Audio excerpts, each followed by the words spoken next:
The disturbingly cruel murder of a mother of four, Lucy Hargreaves. 3 men broke into her home and shot her dead in her living room. Meanwhile, her partner and child were hiding upstairs. The 3 men then set fire to the house, with them inside. There's been a nationwide manhunt to find the killers, and one of them remains on the run to this day. Why did they do it? Who were they? There's so much to the brutal killing of Lucy Hargreaves, and we're going to go over all of it in this video. Part 1. The murder and why they did it. It's the 3rd of August 2005, Liverpool, England. The murder scene was Lucy's home, on Leborn Road. Lucy was fast asleep on her living room sofa, to suddenly awake because 3 men burst through the front door of her home. Unaware of what they wanted and confused, she spoke with them for only a short moment before they shot her twice in the stomach and once in the head, fatally wounding her. The murder weapon was a sawn-off shotgun they illegally obtained. Lucy's partner and 2-year-old daughter were upstairs hiding. The killers couldn't find them and assumed they were out of the house. But after the gun went off, they heard a 2-year-old toddler's cries coming from upstairs. This made no difference to what they did next. They quickly set fire to the home, including the sofa and blanket where Lucy was sleeping just moments before. They didn't want to leave any evidence behind, so they made sure the fire spread as best as they could, hoping the entire house went up in flames. Huge traces of petrol were found at the scene.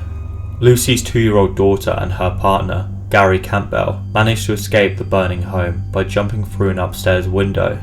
After getting out of the window, Gary ran back into the house and tried to save Lucy, but unfortunately there was nothing he could do. It was too late. Of course, by this point the 3 men had fled the scene. They drove away and the getaway vehicle was located by police months later, a stolen car. What's so unfortunate is that Lucy was an innocent victim. She was not involved in criminal activities and led a very law-abiding life, as many hard-working mothers do.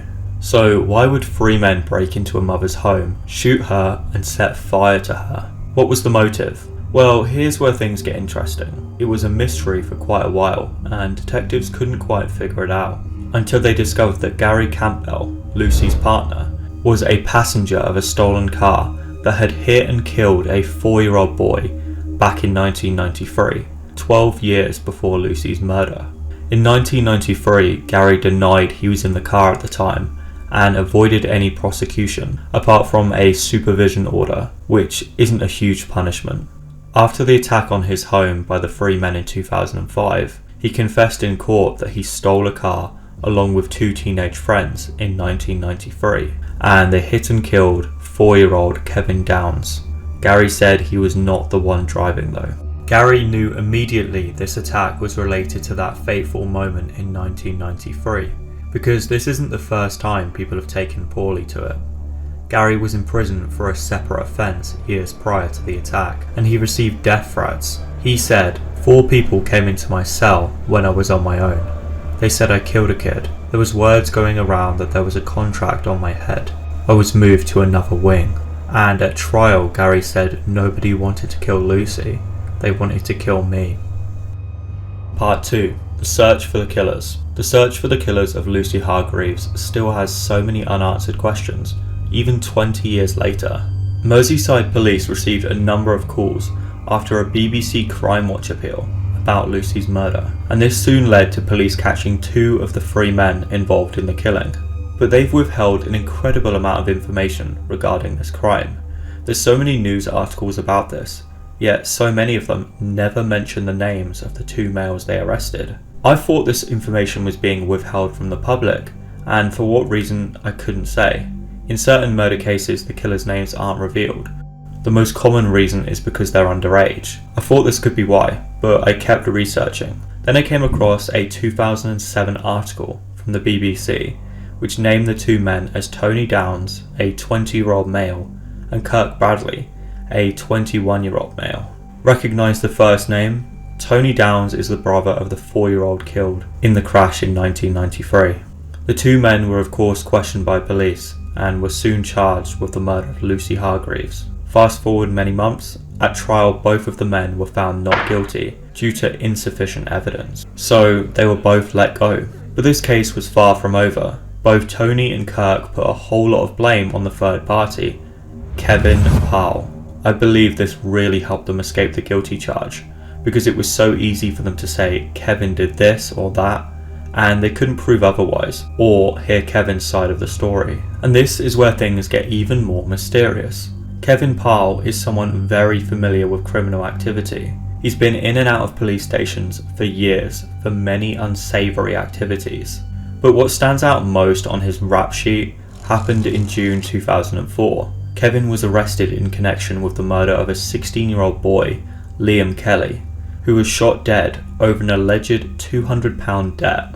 Kevin was questioned but freed on bail, and since then he has vanished. Unfortunately, they didn't have enough evidence to keep him there until he was well into hiding. He is still the #1 suspect for the murder of Liam Kelly to this day. So where is Kevin Parle? No one can say for sure, but there's many leads to his whereabouts. The Merseyside police confirmed they had credible information that Kevin could be in Australia or was previously there in 2013. An Australian newspaper made a story about Kevin being on a stud farm owned by a relative. Then they believed he escaped to Alicante in Spain. An anonymous tip said Kevin was spotted at a pub named the Old Bailey Bar in Joondalup. Then there was even information given to the police saying he was spotted in Dubai. I could go on and on. This guy is apparently everywhere, yet no one can catch him. The police have been trying for decades, and they even made sketches of how Kevin looks now and how he would look as he's aged through the years. This has led to numerous tips, but nothing concrete. He remains one of Britain's most wanted men to this day. A Sky News crime investigator searched the lead saying Kevin was in Alicante in this video footage. Kevin Parle is arguably Britain's most wanted man, but for 20 years there's been no confirmed sighting, word or trace of him. Police believe Parle fled to Alicante in Spain. There he hid among the vast expat community. 4 years after he vanished, I went to Spain and picked up his trail. He was here for the virtually the whole of the summer season, you know. And what was he like? What do you remember? He was quite affable, you know. He used to come in, drink, eat, whatever. And that holiday complex was in Torrevieja, where I've been. Yeah, and they did see him there. I sat down with a man who gave me a long, long tale of all his doings and engagement with Kevin Parle. He was bold and he was brash and he had a girlfriend at one point, and the police actually should have captured him there. It seems every time they get to the scene too late to catch him. Meanwhile, it seems like he's living somewhat of a decent life, travelling the world, and he's even got a girlfriend, supposedly. It's unbelievable he hasn't been found, considering he's been all over the news and even on billboards in Spain and the United Kingdom. He even has distinguishable scars on his face. Part 3. The failure of the police. To this day, we're still not much closer to his arrest. It's just so unfortunate for the family of Lucy and Liam.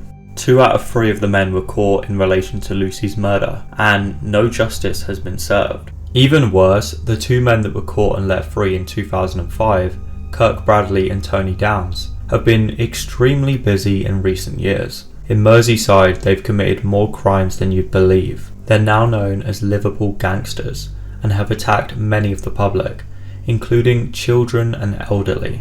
The Guardian newspaper said, Kirk, a Liverpool gangster, is serving life in prison for crimes, including leaving a hand grenade outside the home of a Liverpool manager. Already this should piss you off. These guys have got away with murder, assault, attempted murder, illegally obtaining weapons, drug dealing and much more. Kirk Bradley did eventually get arrested for the hand grenade crime, but guess what? He managed to escape the prison van that was escorting him to prison. He fled to Amsterdam and was on the run for over 9 months before police arrested him. He managed to evade the police for ages. And Liam Kelly's killer was caught and arrested but let free by the police. I can't begin to imagine how let down the families feel. The system has truly failed them. And Kevin Parle could be anywhere. It's been so long he could look totally different, be under a false name, and we'd have no idea. It wouldn't be so hard to hide his facial scars either. If you see someone that looks a whole lot like these pictures, consider calling the police. It would be amazing for the families to get some justice after all these years. Leave a comment down below of anyone you would like me to cover next.